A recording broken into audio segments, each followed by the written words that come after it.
Hey everyone, on this episode I have Kyle Prescott, who is a performance coach at Fit Academy, and Kyle specializes in the application of sports psychology to group fitness classes and one-on-one personal training, which I think, since most of us work out in some way or another, that there's a lot of things that we can take away from this episode. Won't spoil too much of it though, so roll the intro.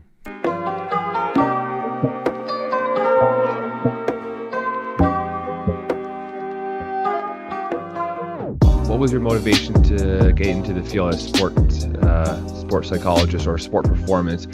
Was it kind of your like upbringing as an athlete, or was it something else that maybe sparked that interest?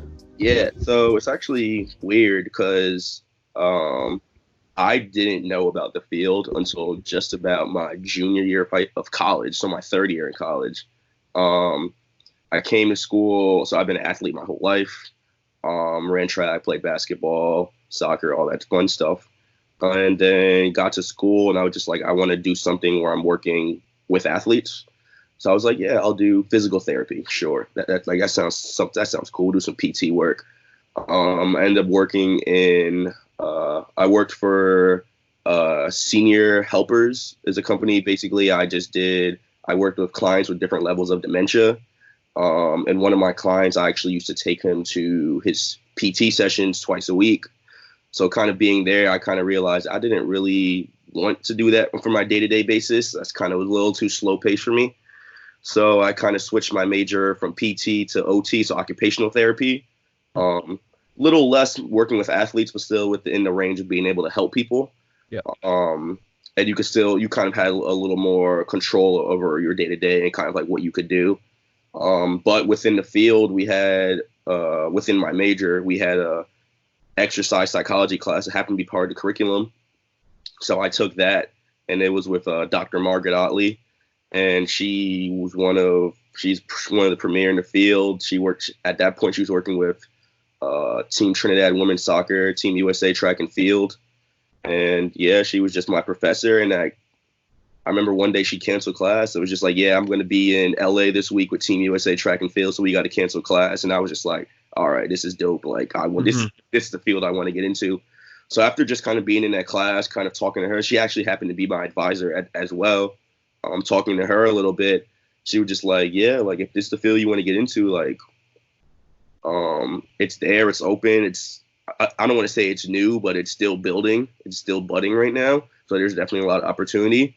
So I switched my major. I graduated with a degree in just regular exercise science. I had minors in nutrition and psychology, and then made my way to Temple. And I just graduated in May with my master's in sports psych. So pretty new to the field as well. Yeah, it's a pretty consistent theme, like just the newness of the field in general. Maybe like it's not, I wouldn't say new in the sense that it's like 5 or 10 years it's only been around, but like 40, 50 years, like relative to when you think of like other disciplines like biology or chemistry or something that have been around for like hundreds or thousands of years. Sports psych being like only around for 50 years or so is pretty new. And I see it so much in the media now, like on Sports Center or whatever, or online. There's so many more stories related to sports that have to do with the mental side of it, whether it's like coaching practices or like I think it was a couple months ago, there was I forget the name of the guy, but he's offensive lineman on the Eagles, and he was talking about how he had to like throw up before every game because he was so anxious. Yeah. But stuff like that, it's just pretty neat to see how much kind of media attention the mental side of the game is getting, because, you know, I think for a lot of athletes, the mental side of the game affects their performance just as much, or maybe even more, as the physical side of it. Yeah, I feel like it's just becoming a lot more accepted, as you like kind of what you were saying with the media and like with just pro athletes, just kind of being open about their struggles with their mental health. So it's definitely starting the more overall mental health side, and then it's actually starting to shift towards the whole mental performance, because obviously, kind of like with you studying like with your behavioral health stuff, people are talking about their depression or kind of his anxiety and that kind of stuff. So like that's like the more accepted part now. And then we're going to obviously work to the whole mental performance. So you're talking your goal setting and you're working under pressure and that type of stuff as well. So we're getting there.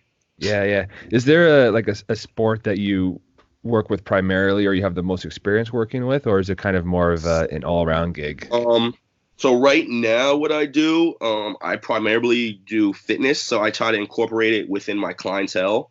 But I had a couple internships where I worked with some elite level cyclists, like track cyclists.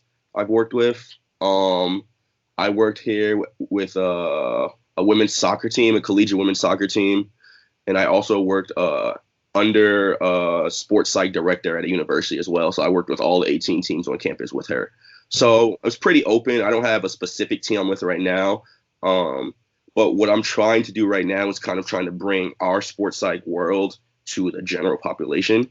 So a lot of the skills that these athletes are using, whether it be your, like I said, your goal setting, your composure, your how to stay calm under pressure, self-talk, that type of stuff. I'm trying to bring it to the general pop, because at the end of the day, when you have your meeting with your boss, you got to be able to stay composed under pressure. You have to be able to kind of bring yourself back down when you have whatever going on with in your work or whatever that may be, just kind of your regular day-to-day life. These are some of the tools that these top athletes use, but can be super generalizable as well. Yeah. At the end of the day, it's just a performance. Yeah. That's one thing that I always stress with people that I talk to or clients or whoever it is, that like the things that we're trying to teach you or trying to, help you develop the skills, they don't only apply to your sport, whether it's hockey or soccer or basketball, whatever it might be. Is these things apply to your life 24/7. Something like the word that we use kind of in our kind of program, the company I'm with, it's like a reset routine, but it's basically like if your arousal level is too high or too low, you have a reset routine to kind of get back to the optimal level. And exactly, you can do that like in the middle of a game, whether if it's like a fourth quarter, you're down by 3 or whatever, or you could do it at home if your brother or sister makes you mad or something. Instead of punching them out, you kind of do your own reset routine and get back down to optimal arousal levels, so you don't kind of escalate. Yeah, I mean, I just had in my class this morning, we were on a 5-minute kind of circuit where you're going back and forth between these two exercises. And I'm like, hey, after 2 or 3 sets, take that time, catch your breath, center yourself, bring yourself back, focus on that mind muscle connection. Like, think about what exercise you're doing, what muscle you want to engage, because especially once you start to get tired, then your body starts to do its own thing. So if you take that 3 to 5 seconds to kind of relax, breathe, get yourself back, and then go right on in, then I stress, like, you're going to get the time regardless. It's 5 minutes, so you're going to get the quantity in. So let's really focus on that quality and really focus on exactly what we want to get out of this 5 minutes. So yeah, it's applicable all over the place. How challenging has it been to kind of incorporate like sports psychology principles into like your fitness classes or group fitness, or whether it's one-on-one or whatever? Because you got to, like, I'm just kind of thinking that with an elite level athlete, it might have a little bit more buy-in for like the sports. Like they have maybe a bit more kind of perspective on what it brings, but maybe not so much for just a general gym goer. Yeah. So in group classes, definitely I don't do much of it. It's a lot of focus on breathing. It's a lot of focus on technique. Really try to censor on your focus. But with my personal clients, I do it, but they just don't know I'm doing it with them. Right. I don't tell them I'm doing sports psych. So like initially when I meet a client, like we're gonna do some goal setting. Like, why are you here? What do you want to get out of you training with me per se, right? And then like I'm like, oh yeah, have you ever heard of a SMART goal? Then we really break their goals down. I don't tell them like, hey, is this some type of sports psych stuff? But then we go in a workout routine, it's like, all right, how are we gonna focus on our breathing? Kind of like what I was saying before. How are we gonna focus on engaging your core, little things like that, or again, kind of bringing yourself back down to that right state of arousal. What I also do as well is on my Instagram, I actually have, so it's not a podcast, but on my IGTV once a week, I do what I call my cerebral check-in. I don't know if you've probably seen it on my LinkedIn as well. I put it on there. So I have a lot of my followers, a lot of my clients who follow me, they see that as well. So then once they see that, they'll come to me and then we'll have a little more in-depth sports psych kind of, or like more mental conversations. So like I'm kind of known as like, like the mental trainer. Yeah. It's pretty crazy how much like kind of social media has changed just like our jobs in general, and especially with something like this, like with sports psychology, just who you're able to kind of reach and connect with just by putting out a simple video on LinkedIn and just putting a couple hashtags, and you can reach like an unlimited amount of people potentially. And I always think it's pretty cool. And maybe I always kind of wonder where we would be if we didn't have access to these social media tools. But Yeah, I couldn't imagine what they did 20 years ago, dude. yeah, I know. Another thing too that was interesting that you brought up that I always like to talk about too is how you kind of use the principles of sports psychology, but you don't like call it that per se. Yeah, Like you kind of take out all the technical jargon.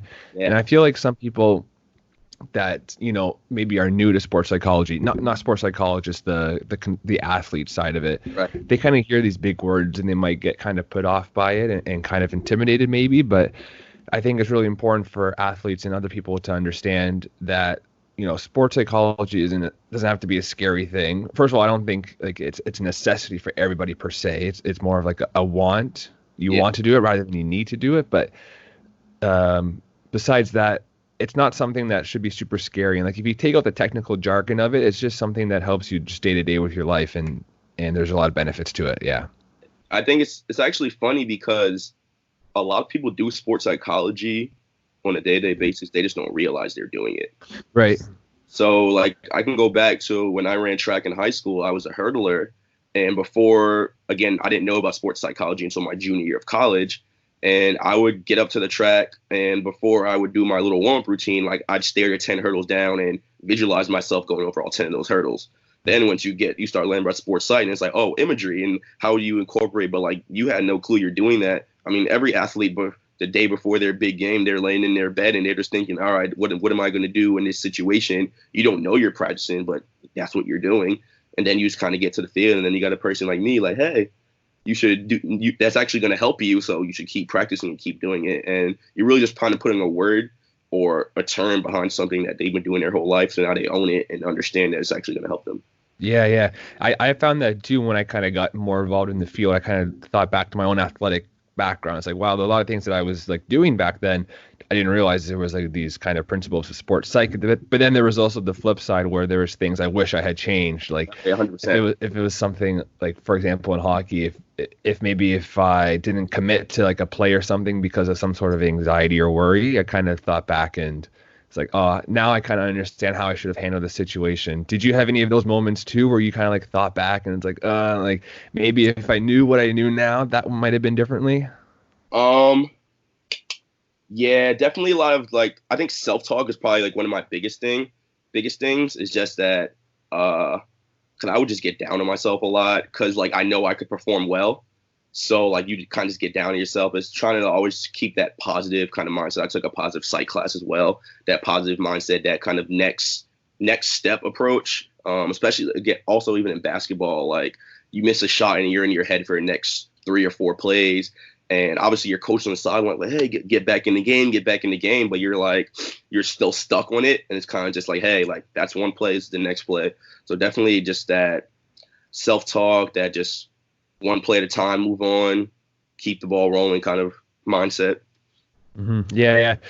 One thing I wanted to I was looking back at all your cerebral check-ins the other day, Like, and one thing that really stood out to me was like if you're anxious or excited, and the difference between the two. Because growing up, that was something, yes. and I still feel like I kind of, it's a hard time for me to decipher that even now. Like if I'm anxious about something or excited, and of course they might seem similar to some people, but I think you touched on it in a bit that it could be completely different potentially. So maybe talk a bit about maybe what you're trying to get at with that specifically, that cerebral check-in, and maybe how you apply it with your, if it's a group class or something, what you're doing right now. Yeah. Right. So yeah, the anxiety versus being excited. I just kind of, so again, my background's a little bit different than most people in the field. So I have more of a kinesiology, exercise science background. So it's just more from a physiological perspective when I did that video. So like physiologically speaking, when you're anxious and when you're exciting, it's a lot of the same kind of feelings within your body. Like your heart rate's going to go up. You're going to start sweating. Your pupils are going to dilate. You'll feel a little warm. So physiologically, a lot of the things are the same, and it's the mental side of how you perceive that. So when you're super excited, you're going to feel the same way physiologically as you are when you're anxious. And it's honestly the value that you're going to put in that situation and the way you think about it, because your body is going to react the same way going up or down, physiologically speaking. But again, it's like from a mental perspective, if you kind of say, I'm excited for this moment or I'm super nervous for that moment. So like that, the Eagles player you're speaking about who was throwing up, he could be throwing up from just being super excited for that moment or just being super anxious, because physiologically, again, like if you put an EKG on, your body's going to read the exact, I don't want to say exact same, but very similar in terms of biological standpoint. But then in that moment, he's probably thinking like, oh man, like this is a lot for me right now. Yeah. So yeah, my professor probably put it best. He said, get your butterflies to flying formation. Yeah. You're going to get those butterflies regardless. So if you get in a flying formation, you understand what's going on, and then you just kind of go out and do the damn thing. Yeah, it's so much, I think, what we work with, and just athletes in general, just comes down to your perception of things, whether it's almost like the glass half full versus the glass half empty kind of analogy. The way you look at things kind of dictates how you respond to them, and how the situation plays out. It's interesting. Yeah, you brought that up, that I was actually speaking to one of my relatives the other day. He used to be a hockey coach like in the early 90s. Yeah. And he was saying that there was a goalie that he coached where he would throw up before every game, and like he would like just lose his mind over it. Like it would just kind of ruin his psyche for the whole game. Right. And then there was this professional goalie in the NHL at the same time that also, it came out that he threw up before every game. So my relative went up to this goalie. He was like, hey, like, it might seem like it's a bad thing that you throw up, but look, this professional goalie does this, so it could actually be a good thing for you. Like, it kind of like, it's almost part of like your pregame routine in a sense. I know, like, maybe we wouldn't do that now in 2020, knowing what we know, but hey, it's part of it. Yeah. But like, just the whole kind of like intent behind it, turning something bad and just changing the perspective into something good.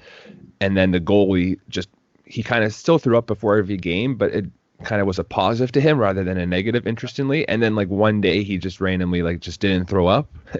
And then he didn't throw up again after that. So I don't know the exact process behind that, but the point getting to is kind of how you touched on the perspective and how much it kind of influences your behavior, I guess, in a way, if you look at things half full or half empty. Yeah, that's kind of a lot of what I do right now. Going back to the previous question, like how I kind of incorporate things into what I do. I do a lot of like reframing, a lot of mental reframing. I have people come in like, especially when it comes down to food, that's probably the worst. I'm not a nutritionist, but people come in like, I need to work off this mac and cheese I ate this weekend. I'm like, all right, time out. Yeah. Want to play? We're not going to talk. We're not going to speak like that at all. Like that food, think of your food as your fuel. Like it's not you need to work it off. That's going to help you push through this workout. So I do a lot of reframing, perspective changing, because people just have thoughts, a lot of negative thought stopping as well. Yeah. It's almost like when that first negative thought kind of enters your mind, it almost like penetrates your mind per se, and it like opens up the floodgates for other negative thoughts. But if you try your best just to frame everything as positive, then I think like you said, it's just a better overall mindset for the athlete. It gives them, just more tools to work with.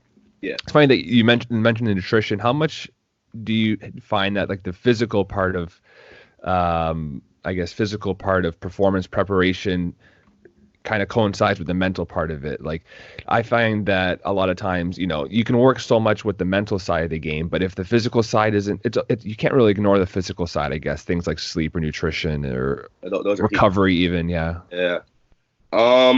So actually I listened to the Nike podcast. They actually talk about their 5 facets of fitness, and it goes training, nutrition, recovery, mindset, and I'm blanking on what the 5th one is. But yeah, they all coincide. And what I think it's all for me, I think it's all dependent on the level you're working with. So when you get to professional and even in some parts of collegiate, in terms of the physical ability, they're not much different.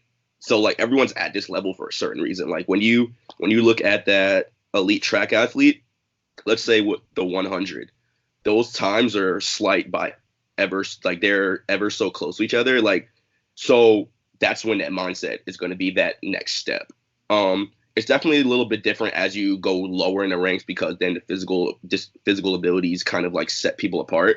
But at the highest levels, that's why, like, I don't know if you've seen on these NBA commercials recently, they've got LeBron on the Calm app talking about his meditation, or like Kobe's Mamba mentality.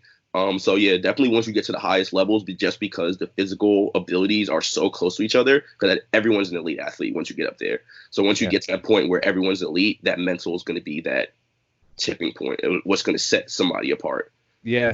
Yeah, the meditation's been. I saw that thing with LeBron, and it's the same thing with Kobe's Mamba mentality, and kind of over the past couple of months, interestingly, I've just noticed that meditation has come out a lot more on social media, like athletes coming out and speaking about it. I think Melo came out and talked about it when he got re-signed by Portland. I know Aaron Rodgers for sure talked about it, and I think Danny Green talked about it too on his podcast. But it was just kind of eye-opening to me that meditation is so prevalent with athletes, I guess, because when you first hear the word meditation, I think people might assume it's kind of like maybe something to do with like being a Buddha or something, or like yoga, like that kind of like stereotypical meditation things. But there's probably, I mean, I'm not too familiar with meditation, so maybe you are a bit more, but I think there's a lot of probably different facets and different versions of meditation, and some that would help athletes more than others. Yeah, so I know, especially kind of like what we were speaking on earlier about just kind of being able to reset yourself.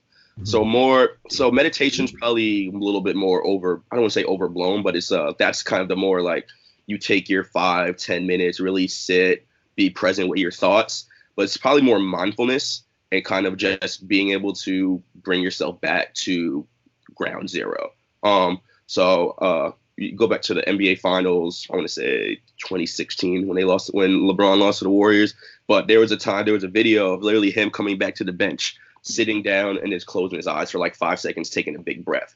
And that's not meditation per se, but that's him taking that breath and resetting himself so he can kind of refocus. So especially with athletes, kind of that, I don't want to say a pre-performance routine, but it's kind of like one of those things where you could do what you can do in the game or in a quick flash to kind of bring yourself back down, especially after like what we talked on, like especially after that big mistake, like when those negative thoughts start to pop into your head, when your self-talk's not where it needs to be, like what can you do in that given moment, that 3, 2, 1 kind of moment to bring yourself back down to zero, back to the starting point, bring your arousal level down. Yeah, kind of to stop that downward spiral from happening. That I talk a lot about, at least with my athletes, how they get into a downward spiral where like it could be, for a basketball example, like they could go 0 for 5 in the first quarter and then they get anxious and something else happens, and then they go 0 for 5 in the second. They get anxious again, 0 for 5 in the third. It's a whole downward spiral. So the meditation or reset or whatever term people prefer to call it, I think, perfect example of where it could help is just kind of stopping the downward spiral and getting yourself back on track. Yeah, I know Aaron Judge for the Yankees, before every at bat, he walks up to the plate and bends down and he grabs like a little pile of dirt, puts it between his fingertips, and then kind of takes a deep breath and gets up to bat. So everybody kind of has like their little thing, their reset. And I think that's probably like the most prevalent thing that athletes can use in a given moment. And then you could kind of take that, because once you become really good at your mindfulness, your meditation, then you can kind of take what you do in a 20-minute span and then bring it back down to like, all right, 5 seconds, reset. It's definitely like a process. So a lot of people, for us, they see like, oh, your sports psych work, and what like coaches will be like, what can my athletes do right now? And it's like it's really a process. Like we'll start with this 20-minute mindfulness routine, and we'll slowly work it in the off season. So then once you get to the actual season, they already have this practice. So then it's really that 5 seconds of just breathing, because there's no way LeBron figured out how to just reset himself in 5 seconds in NBA Finals. It's definitely a process to get to that point. For sure. And I feel like there's also kind of an aspect of like trial and error, where some things may work with some athletes that don't necessarily work with others, or maybe the general principles behind it, but like the specific methods of the reset routine or whatever it is, the visualization, the deep breathing. I feel like that differs somewhat athlete to athlete. So there has to be a kind of some period to like get some trial and error in and see what works and what doesn't work, and then kind of go from there. Yeah, I mean, and that's how it is as a coach. You kind of have to be flexible. I see it a lot within fitness, where in your mind you have what the perfect squat is, but you kind of have to adjust because this person may have some hip mobility issues. This person may have some ankle issues. So you kind of have to see like what's their perfect squat. So kind of same thing when you have a client doing some imagery techniques, they might not be able to hear things as well as you want them to in that given moment. So you kind of have to adjust on a per person basis and kind of just figure out how you can make it work for them. Yeah, yeah. The squat is a perfect example because I have some experience as a power lifter right after right after high school. So I started doing some powerlifting while I was in university, and I messed up my back deadlifting. So I like deadlifts and squats. They're not a no for me right now, but they hurt a lot.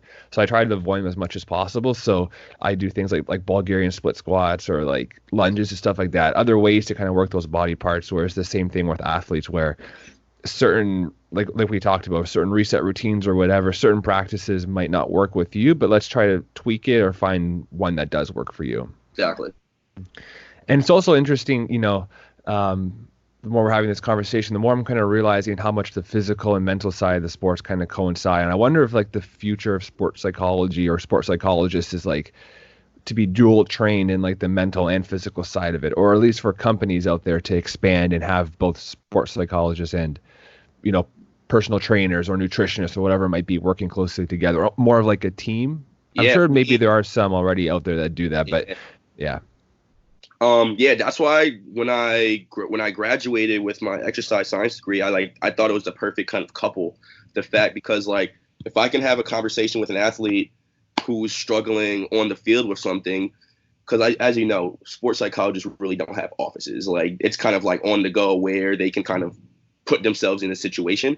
So if we could be in the weight room and I'm working with your coach and I'm like, hey, like we're just having a conversation and like, hey, coach, let me pop in here. I can manage this squat. Like I can be this person's spotter and we have a conversation. But also I know down at IMG they actually do have that team approach that you talk to. Okay. So their sports psychologists who are on staff or their performance coaches are actually ingrained within the culture. So they could be out in the field doing a training and doing some like conditioning drills, and a sports psych is there doing a conditioning drill with them. I remember one of the drills were out down at the ASP conference, I want to say last year. It was actually in Toronto. Okay. So I was there, and one of the drills they did were say you were doing like some back and forth sprints, and then you had to grab some like bolts, nuts, which you like screw into. You actually have to stack them on top of each other after you're doing your sprints. So it's like a reset kind of drill where like now your heart rate's up. How are you going to bring yourself down, focus on your breathing, control that breathing, that you could, with pinpoint accuracy, stack these super tiny bolts on top of each other, and then you go back to sprinting. So that's how the little things like that are how they ingrain their mental conditioning and their physical conditioning as one. So I know they do that there as for sure, and it's really part of their culture, and that's why IMG Academy is one of the top high schools in the country in terms of elite athletics, and that's why a lot of professionals go down there in their off seasons to go and work with them, because like it's all one program. It's awesome. Yeah. I think that's a pretty neat exercise for maybe people out there that don't have too much exposure to sports psychology, or maybe want to know what it kind of feels like or what an athlete has to go through, like when they're at elevated arousal levels. Like do a simple task around the house or whatever, then go do a couple sprints and then come back and try and do it again. You'll find it's a lot more difficult to do. Yeah. So there's a bunch of things that I've saw and I've learned just from being at these conferences, and that's something that that's why I think that like it kind of sets me apart ever so slightly, is because there is a lot of people in the field are super psych people, and they're super smart, but when it comes to having certain conversations about the physical side of things, they really can't go there. But then also on the opposite end, you have your trainers who can get you to lift and be bigger, faster, stronger. But when you want to have a conversation about the mental things, that's really not their forte. So me being somewhere in the middle, I think it's honestly great. It's awesome. Yeah, it kind of all touches on the whole like athlete-coach relationship dynamic. Like not every athlete is right for every coach. Not every coach is right for every athlete. I mean, you look at it so much in pro teams. Like one example that kind of hits hard to home is like the Toronto Maple Leafs, and they had their head coach for hockey, Mike Babcock, for those who aren't familiar with hockey, but there was a lot of reports in the media how he just didn't get along with the players, and you saw the team struggling and everything. They fired him, brought in a new coach, like a younger guy, new ideas, everything. more of a player's coach, I guess they called him, and they saw that the team just their performance skyrocketed. And I think it's the same thing with sports psychologists. Not every sports psychologist or mental performance coach would be a good fit with every athlete. You have to look at personality, background, experience, all those kind of things to see if it'll be a good fit or not. I just think that's just coaching in general. Yeah. A big thing in the field is just building relationships, because at the end of the day, if you can't build that rapport, if you can't build that buy-in, then the person is going to kind of see meeting you more of as a chore than something that is good for them. Even within fitness, like there's times where me and my clients are having conversations and I'm like, hey, like, we've only got an hour here. We got to get back to this workout. But it's just because the relationship that we built is so strong that like we can come and talk about your kids, talk about your work life, and then we have a conversation. Kind of same thing with sports psych, if somebody, or just coaching in general. If the more somebody's comfortable with you, then the more they're willing to put out, and then you can really break that shell, build that relationship, and kind of dive deeper into a lot of things that we do. Yeah, I noticed that too, kind of my experience as a performance coach, because most of the clients that we work with at the moment are kind of like 15 or 16 years and younger. So a lot of kids or teenagers or whatever. And, when we have our intro sessions with them, I'll still do a bit of our intro session on like the actual assessment of it and like trying to see what the main areas of focus may be as we move forward. But I spend a lot of the intro session just getting to know them and trying to build that rapport, because if they're not motivated to do this, then you can give them all the strategies in the world, but you're kind of just blowing hot air, because they're not going to do anything with it. If they don't like you, they don't see the buy-in in it, they don't see any reason to do these things.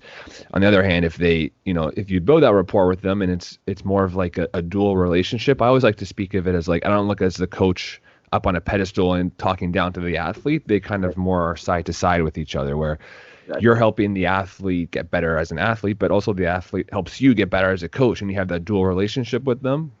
Yeah, I find that that's just a huge piece of coaching in general, like you said, just that relationship between the athlete and the coach. Yeah, and then also just letting them know, like, hey, like, we're here learning together. Like, I'm going to learn a lot from you. You're going to learn a lot from me. We're all going to get better at the end of the day. And then also just let them know that, hey, my job here is to help you get better. Like, that's really all it is. I think once you let people know that you're there for them as opposed to like there for yourself. Because obviously when you get a certain job, like a higher level job, you're like, oh yeah, you got to go in there and show off.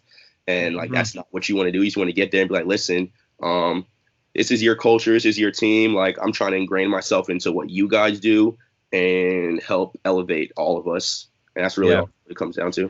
Yeah. And it kind of it's reminding me again of like how we talked about where things that we do in sports psych, they apply not only to sports, but in life in general. And that's such like a life lesson to people as well. Like just doing things like getting good karma, I guess, versus always looking for something out of a situation to benefit yourself. I think it's one of the things I really, really focus on with my clients is the things we do. It applies to life in general. And it's not just like psychology is a life spanning, I guess, practice from the moment you're born to the moment that, to one of your last days. Psychology is part of who you are and how you interact with people.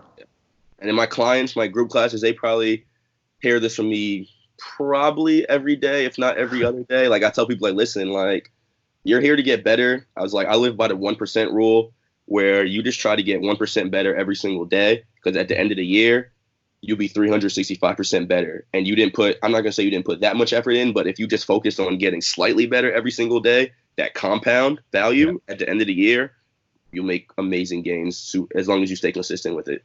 Yeah, for sure. That's the same kind of conversation I have with some people that they're looking to, they set goals for themselves or whatever. They want to go like almost like 0 to 100 overnight. Like they want to, whether it's like lose 100 pounds or, get this much faster or get this much stronger, they want to do it overnight. They're looking for the quick fix. And that's just not, I mean, I guess there are methods to do that. They're not literally overnight, but more short-term methods. But if you really want like the everlasting gains or the sustainable improvements, it needs to be the longer process where you're creating the daily and weekly habits so that these things kind of sustain when the coach is not there, I guess. Yeah, man, lifestyle changes is all it is. Yeah. Anyways, I know that you said you do these cerebral check-ins on LinkedIn, but how can people find you, just as we wrap up here, how can people find you on Instagram or other social media sites? Yeah, so my Instagram is KP the Star. Yeah, that's actually the brand that I'm trying to build right now. So Star Performance is something I'm trying to build. So I'll have a website coming up soon, and I'm really trying to do some coaching online as well. So I'll be doing my physical training, coaching as an online coach, and then also being able to incorporate that mental training as well. So trying to help people from all over the place. And then yeah, LinkedIn, just Kyle Prescott. Those are probably the two social medias that I'm most active on.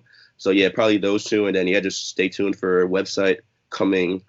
I don't know when, eventually. Yeah. Awesome. Awesome, Kyle. Thanks a lot for taking some time this morning. I mean, I thought it was going to be early for me, but if you had a 6:30 a.m. group class, then I feel like I'm tapping out here. Thanks, guys, again for checking out this episode. If you enjoyed any part of it, please share it with your friends and family, and I'll speak to you next time.